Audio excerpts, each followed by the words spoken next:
Hello Bahamas, I'm Brenda T. Harris, the DNA's candidate for bail in Grantstown. The missing 2% covered in secrecy. That's how recent media reports categorize the state of the still unreleased BTC deal between the government of the Bahamas and Cable and Wireless Communications.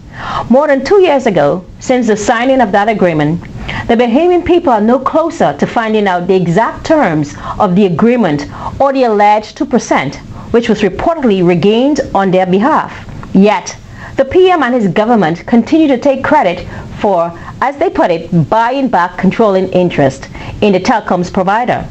The PM's failure to live up to his promise to table the Memorandum of Understanding is yet another example of his government's overall ineffectiveness and raises a number of key questions. Firstly, what is the government trying to hide?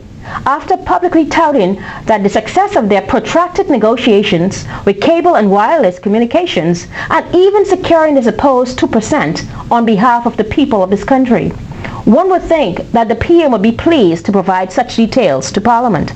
Secondly, what has happened to the funds allegedly put into the BTC Foundation?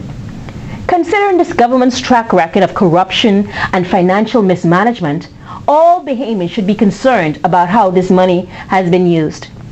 At the time of the announcement, the PM suggested that those funds would be put to good use, providing funds to improve and expand access to telecommunication technologies, to assist in the development of athletics and other sporting, recreational, and civic activities, and to assist with the expansion of the CCTV program. Have the funds actually been used for those express purposes?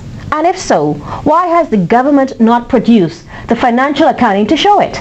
Furthermore, promises by this administration to launch an investigation into the deal struck by the former administration has also fallen by the wayside. This despite an admittance from the government's lead negotiator that the deal was, quote, horrendous.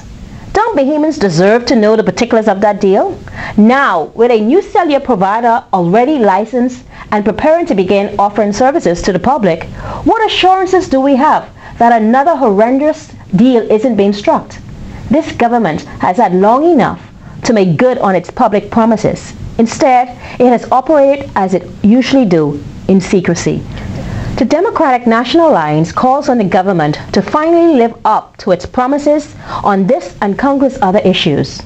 We call for disclosure of the specifics of the BTC deal, as well as the arrangement with the new mobile cellular provider to be tabled in Parliament for all Bahamians to see and have access to. We must demand that this and future governments pay more than just lip service to the idea of transparency and accountability in governance, but work actively every day to ensure it.